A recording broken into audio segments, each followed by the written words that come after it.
Hello, we are here with Sojin Lee from Blees.ai. Sojin, how are you doing today? Good. How are you, Christina? Thank you for this time. Yeah, inviting Yeah, me for this interview. yeah, of course. Can you give us a little bit of background, your history, your personal background, and what motivated you to get into the world of AI?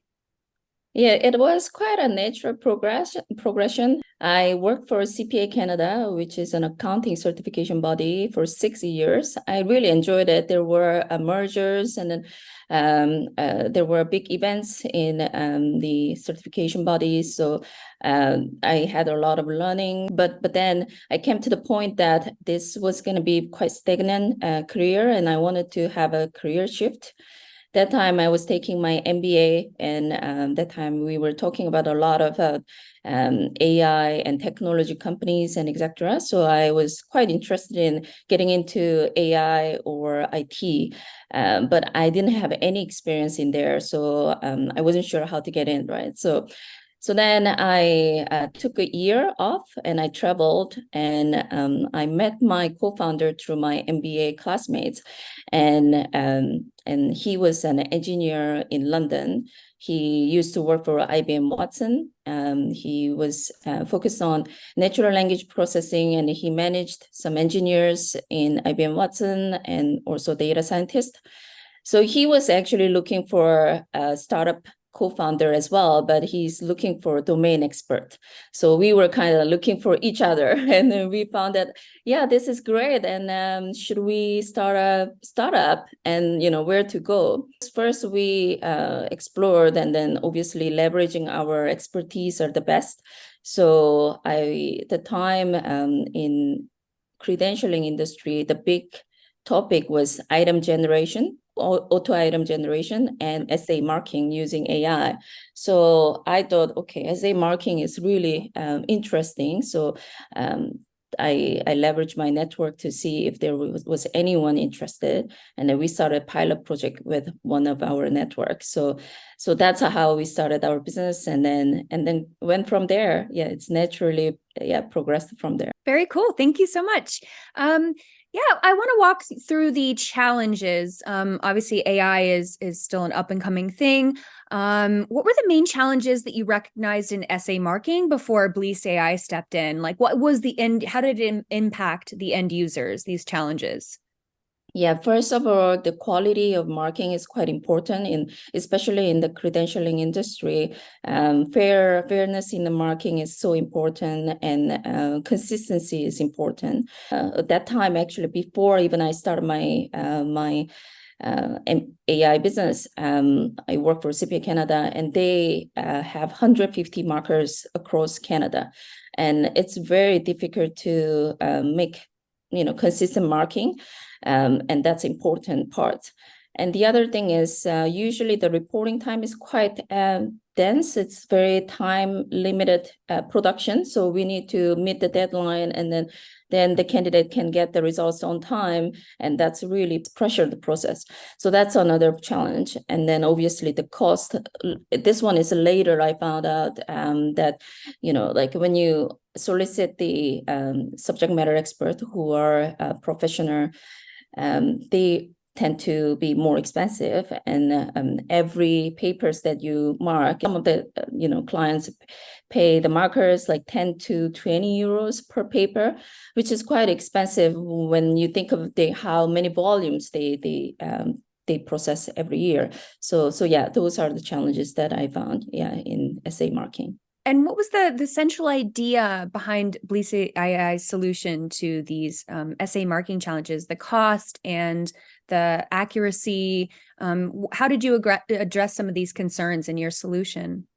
Yeah, so we train the AI to mark at scale. So first we adopt the knowledge from the subject matter expert, and then AI will grade at scale, and then it produce the feedback to the students as quickly as possible. It's usually 12 seconds per paper. When we say 12 seconds per paper, it's like about 3 to 5 pages essays, and AI is able to mark at that rate. And yeah, so that's the idea. And the core idea of Blees.ai is what makes it quite different from other people as well, is the we make the AI platform that is easy to use. So we replicate the way the markers would mark. So the way how they would look at the sentence and then score them every sentence when it's qualifying for the mark. So we adopted that methodology. So it's easy for the subject matter experts to use, even though they don't have any background in AI or they are not technical people. So that's quite different than other competitors or whoever is in AI marking. The other core part of our solution is that we focus on domain-specific essays, and instead of the open-ended questions like language exams. Language exams are more like open-ended questions. For us, we focus on the essays that have somewhat correct answers. So it's not like black or white answer, correct or wrong. That's like multiple choice question, but it's more of there is right answer or better answer. So we mark that. So that's our focus. So that's core of our solution. Oh, that's great. I mean, that's really nice that you can, account for people that may not be as technically advanced as some other people. AI is making the solution easier for people to use so that there's not a huge learning curve for people to be able to use it. Yeah, it's sometimes it's very hard for the clients to get on board, but when we show our platform, they kind of resonate how they mark, and then oh, okay, that I can try it, and then they show some interest. So I think it's very important to create a user experience that is seamless for them, so it doesn't have to have like a huge learning curve and etc. Now getting into making a startup, that's got to be a really difficult thing, for anybody. What were the initial challenges that you faced when setting up Blees.ai, and how did you overcome them? So first of all, when we have the AI, any AI software that requires training data, and most of the time it's a lot of data. So data collection was the difficult part. For us in the beginning, we required at least 300 papers to start with, and then not many organizations have that many responses of the candidates. So when we go to universities, it's only maybe 30 candidates per class. And those ones that have a high volume are credentialing organizations, and they have an approval process. Right. So they are very, very tight in security. So it was very difficult to get that amount of data to train the AI and go through the credentialing industry's approval process. So that was the first hurdle. So what we did was I worked in credentialing industry before, so we leveraged our network to go back to people we know. And then we were lucky that we found someone that is supporting us. So they gave us their past exam that was actually compromised before. So meaning that it was leaked out. So they can't use responses anymore. So they gave us that as a kind of experimenter, data. So that's how we started. Yeah. And we overcome that hurdle. Yeah. I can imagine it's hard to get all those tests to train the AI on, but you need a big sample, to be able to repeat and train the essay marking. Can you recount a pivotal moment in the early stages of Blees.ai that confirmed you were on the right path? Yes. So I mentioned that we got the experimenter data, and then we tried that as a kind of pilot project for 6 months. The target was to have the AI marking at the human level. When they do the human marking, there are markers, and then there is a senior markers who train the markers. And then at the end of the human markers training, they will go through test marking. So meaning that they do the test, they mark as a kind of test. And then their results will be compared with the senior markers results. And then if they are above 80% or above a consistency, they can go live marking. So that's a kind of like human level of, that's a kind of threshold for the human. So we put the same measure to AI. So we said, okay, AI is sufficient or consistent enough for us to use if the AI is at 80% consistency with the senior markers. We did have that goal from our client, and then we started the project for 6 months. And then at the end of 6 months, we proved that AI was able to mark at 80% or above the markers. They were the AI was consistent at 80% or above. So actually it was 83.5%, if I remember correctly. So that was kind of turning point for us. Okay, so AI is actually can mark at the human level. So then, we like to develop further. So that was kind of defining moment for us to continue this journey. Yeah. Yeah, because I think that's a lot of people's concern with AI is, getting into bias and, is it as accurate as human markers? You need that human touch, especially with essays and, long form content. I mean, do you really trust AI to grade it? Are they going to be able to understand nuance? And how accurate is it? I think that's a huge concern for a lot of people. Speaking of ethics and bias, how are you accounting for bias with Blees.ai?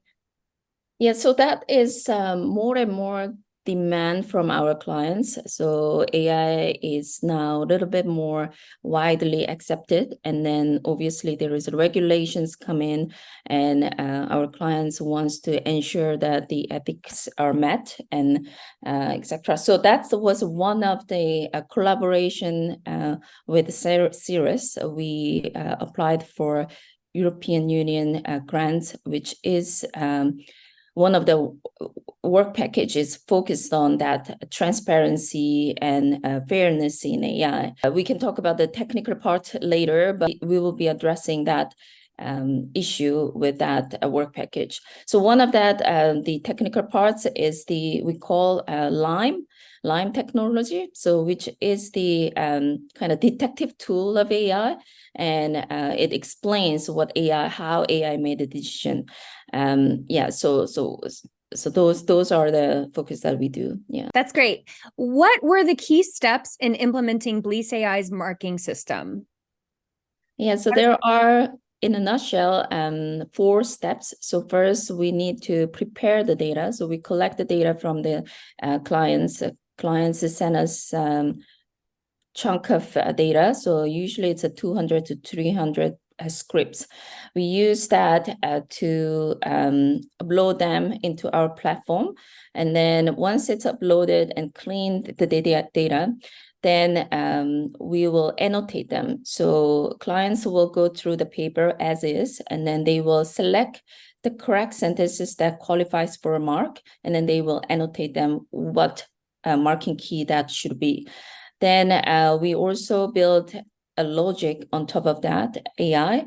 So meaning that whatever AI picked up as a correct answer will be translated into score. So some of our clients use letter-based final results. So for example, like A plus, B or B plus, or they use numerical final results. So 80% or 90%, etc. So whatever AI picked up as a correct sentence will be translated into the scoring system. And then that's what we say that is a logic on top of the AI. And then after that, we use fresh papers that were never been part of the AI training to auto-grade at scale. So that's the final steps. So now AI is trained, and then they can grade marks. So that's a kind of 4 different stage that we take. Awesome. It's really interesting. Were there any unanticipated obstacles during the project's execution? And how did you manage for that? One of the really main challenge that we found during last couple of years is that Even though we require only 200 to 300 scripts, usually it's sufficient. However, some of the testing topics are very obscure or very difficult, then the candidates wouldn't even answer that question, then we will have problem with data collection. So we will need to show the AI what are the good sentences that qualifies for mark, but candidate, if doesn't address that topic at all, then we can't get the data. So that's one challenge. In order to address that issue, what we did was we did a couple of researches. One is augmenting the data. So meaning that, you imagine ChatGPT, you can ask ChatGPT to create a similar sentence to this 100 of them. Then ChatGPT can create different sentences, but it's containing the same content. So then we can artificially create the responses that can train the AI. So that's one area that we are doing the research. And then the other one research was completed last year. We collaborated with Ryerson University in Canada. Mm-hmm. And what we did was we drastically reduced the data that require to train the AI. How we do that is we leverage a large language model. So it's a pre-trained large language model. So AI is already able to perform and process the normal language. And then on top of that, we added domain-specific languages so that it combines stronger pre-trained model.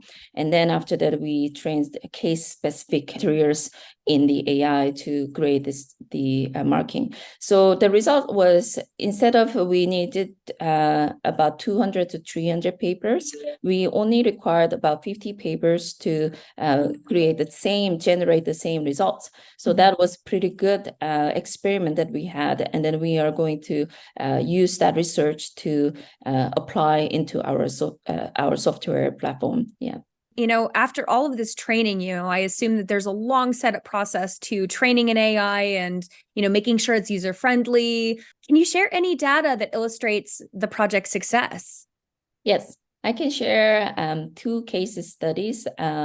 We have other case studies as well, but they are kind of similar in terms of the nature of the exams. So I will share 2 separate, very distinguishable examination that we did. So first one is larger, longer essays. So one of our clients have case studies that are with student responses about 3 to 5 pages. Sometimes they are high-stake exams are 20 pages long of the answers.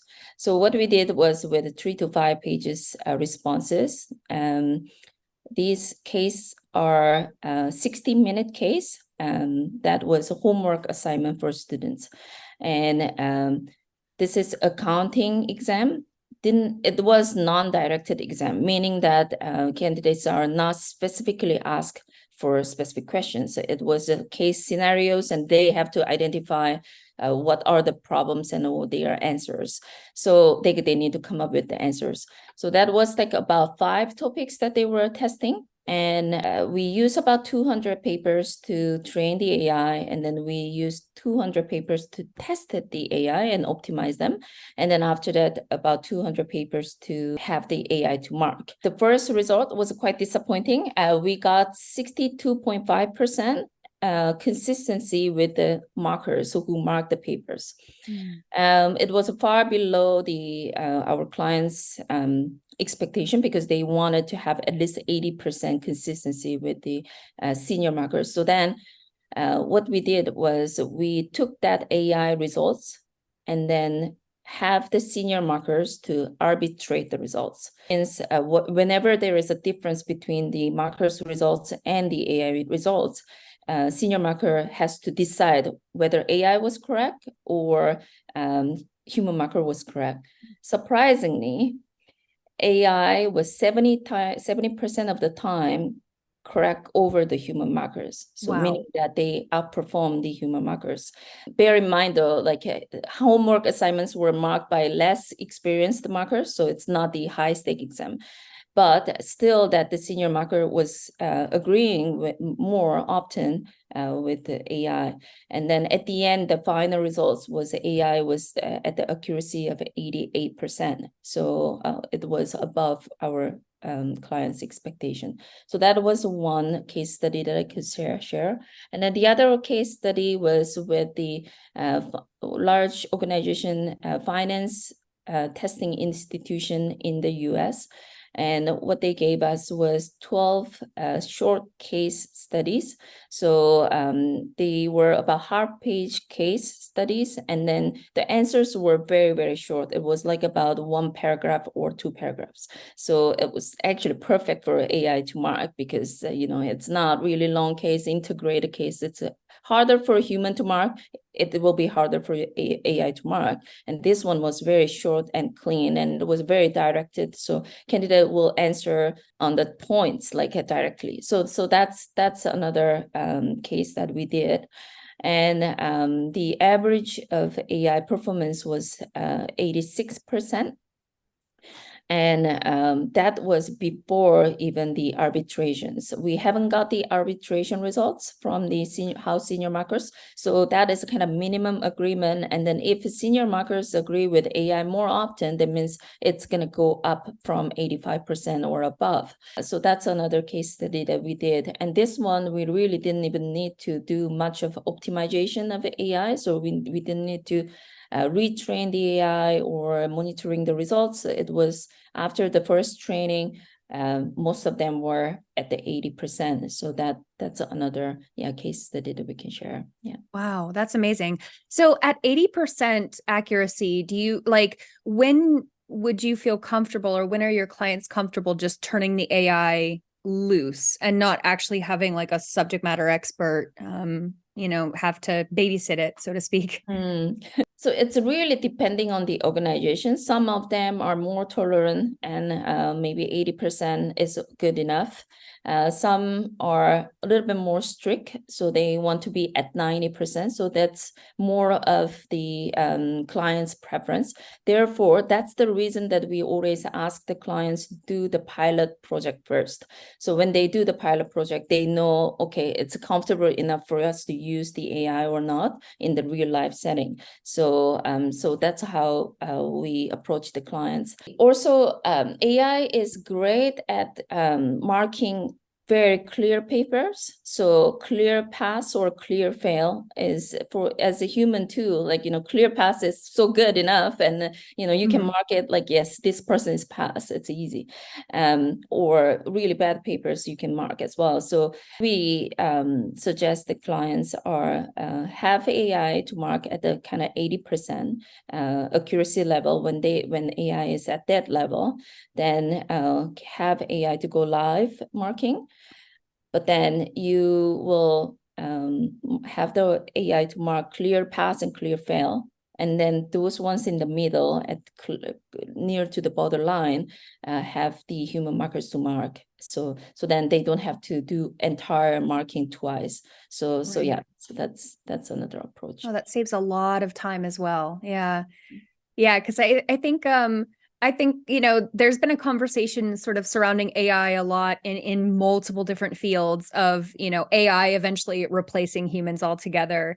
And, at what point do we feel comfortable like, oh yeah, AI can do it better than humans, or we still need to kind of keep a little eagle eye on it and make sure it's doing its job. How long would you say these essays are on average that the AI is really accurate on? 3 to 5 pages are doable. We haven't really experimented anything longer cases, 20 pages of responses we haven't done. But the methodologies are the same, the marking keys are there, and then AI start to recognize the marking keys, correct or wrong, and then it can mark. Obviously, it's the longer, it's more integrated piece. I would say length is not that defining factor. I think it's more of integration, how clearly define each marking keys are very, very important. And yeah, so then it's even longer case AI should be able to mark. Yeah.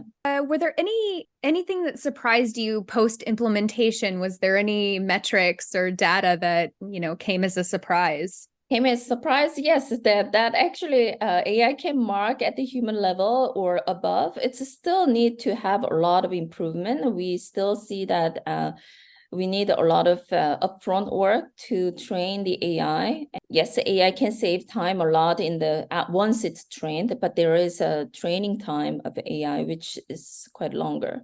That's also one factor that is quite surprising. But also a positive surprise is that AI can perform at the human level or above, and the quality is actually quite good. So yeah, that's the surprise that I had. Yeah. How long does it take on average to train the AI, would you say? Is it like months, years? It's depending on the case. If you mark a paper about 10 minutes per paper, then you can think of training AI takes 20 minutes per paper times 200 to 300 papers. So which will be about twice as longer. But once it's trained up, then it can mark at 38 times faster than the human markers. So it's the later part is much faster. Yeah. Yeah. Oh, that saves a ton of time. Yeah. What do you think these results have taught you about the industry, the users, the technology? What do you see in the next 5 years? Well, maybe even a year. I know AI moves fast. Yeah, actually that's very true. AI is advancing so fast, it's very hard for us to even keep up with all the advancement in the technology. In the credentialing industry, actually, I think I'm very excited for the candidate. First of all, the candidate is the ultimate the final user of this technology. Yeah. And they will have a great experience getting the feedback right away. You know how anxious it is to wait for the results to come in and sign up for next classes or etc. And yeah, but they can get that prompt answers right back with the commentary feedback, which will help them to improve their skills very fast when the case is still in their in head, like fresh in their head. So that will improve their learnings a lot. And two, for the credentialing industry, they can have multiple exams. Whenever the student wants to take the exam, they can take it because, they can get the results right away. If they want to take it again, then they can come in and then get the test done. So a lot of it, the reason that the credentialing industry can have multiple exams is because it takes time to first create the exam, but also a lot of time to mark the exam. So they have to solicit the markers, and then they train the markers and then produce the results. So that will remove that hurdle. So that will be a big change as well. So yeah, so that's another benefit that they can have. Oh, that's great. Yeah, because I think that if you're going to have these rigid testing schedules and there's only so many hours or times available to be able to take an exam, I mean, people have, especially older students, they may have kids, they may have work obligations outside of having to test. So it's really nice to be able to give them the flexibility to test when it suits them, or multiple options, because you never know if a medical emergency or family stuff comes up. So that's really exciting, actually. Yeah. And also by using AI, the organizations can save a lot of cost, hiring less. I would say that AI can help out in the cost parts. Like we expect that about 60% of cost reduction in using AI to assist the marking. In turn, if a lot of our clients are nonprofit organizations, and then they can pass that to the candidates as well. So that means candidate can have a lower exam fees, and then more wider student groups can access to the exams if they were struggling financially. So that's another big picture that I think will be beneficial for the candidate as well. Okay. And I know you're partnered with Cirrus Assessment and Chartered Accountants Ireland. Can you speak a little bit about that partnership and what's going on there? Yes, absolutely. This is very exciting project. We partner with the Cirrus and Chartered Accountants Ireland to create a consortium, and we collectively applied for financial support from EU, and the EU is now supporting our project to create end-to-end e-assessment platform that has AI marking capability. So by doing that, we can offer Cirrus with the latest technology that we have, and we can also leverage Cirrus extensive experience in designing and developing the e-assessment platform. So collaboratively, we can create end-to-end first, probably in the industry, it's the first e-assessment platform that has AI marking features. So we are very excited to do that. And then plus, thanks to CAI Island, they will be participating in this project to give us feedback. So whenever we design the product, they will provide us feedback, and then we will develop the product, and then we will reiterate. So that iteration will be fast, and then will be really helpful for the end user and friendly for end users. So that's our goal to at the end of this project. Obviously, there are other work packages that are related to fairness in the AI and fairness in assessment. So that's upcoming as well in the part of the project. But we are overall very, very excited to have a partnership with Cirrus to develop this unique product in the industry. Yeah. Oh, very cool. We're very excited as well. I will say, yeah, it's just really, it's very cool. Because I think automatic marking for multiple choice questions, true, false, and, fill in the blank, have kind of always been there. But, with essay marking and long form content marking, it's just, yeah, it either hasn't existed before or it's really unreliable and not trusted. How do you trust an AI with something like that? So this is a really like a very excited project. That said, what's next for Blees? Now we have been here in this industry with multiple projects with different clients. We gathered a lot of insights from the pilot projects with them and then talking to them. So we kind of starting to see the gap between our solution and what the industry requires. A lot of it is that we want to bridge the gap in data collection, like the amount of the data required to train the AI.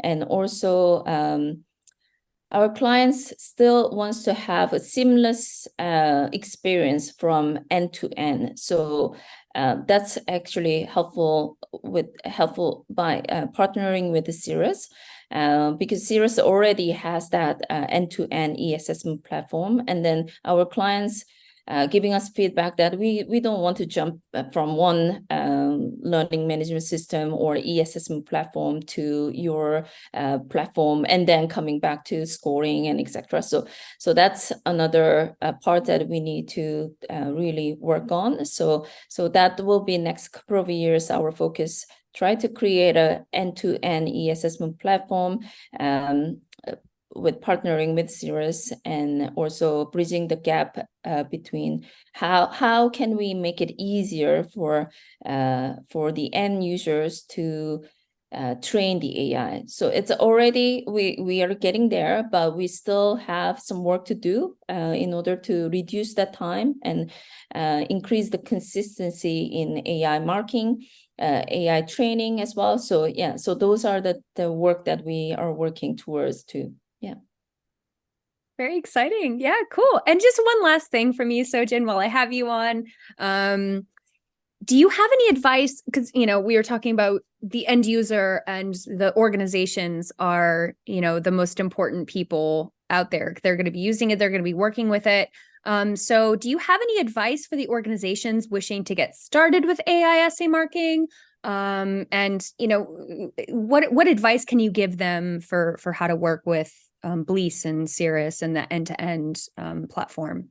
Yeah, I would say that AI is a little bit different than just IT or software. So it requires the domain expertise and subject matter expertise. So training AI, meaning that transferring domain experts' knowledge into AI. So it's really key to have that domain expert involved in the project. So especially in the beginning, when you train the AI, I like to ask any clients to involve in that training and really transfer that knowledge into the software companies.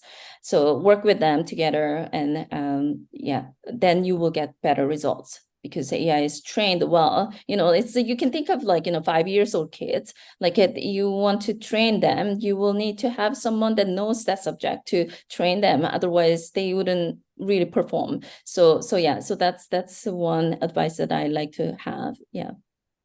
And also another thing is still we still need to have data. So that's one thing that bear in mind, that sometimes it's quite hard to get data, and then you will have to keep in mind that you might need quite a volume of the data. So that's another thing that keep in mind.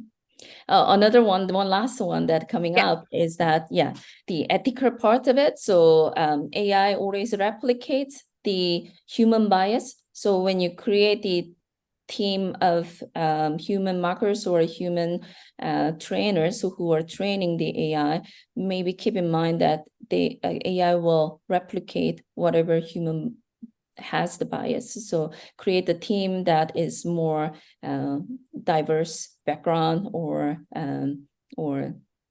has less bias, or discuss that, or what would be the bias in that AI could be. Oh, that's really good advice, because I think a lot of ethical questions surrounding AI, not just in are they going to take jobs from humans, but also, how can you account for bias? Humans are always going to be biased with their grading, and if they're the ones training AI, or they're training them on human essays that other humans wrote, I mean, that's the only training they have to go on, right? So I think that's always been a big consideration for people with AI, is how do you account for bias? I was talking to my clients, actually. Everyone has their own bias. It's a kind of human nature. And maybe we are trying to create something that is not even existing in this world, that's bias is there. And what does that mean is non-biased? So who is right or wrong, and etc. So maybe it's quite difficult to achieve, but yes, we try to make sure that there is no evidence or unfairness towards the students, at least for their grading. So. Well, thank you so much for your time, Sojin Lee of Blees.ai. Thank you so much. This has been really enlightening, and I really appreciate your time and asking questions and giving answers. This has been wonderful. Thank you so much, Christina.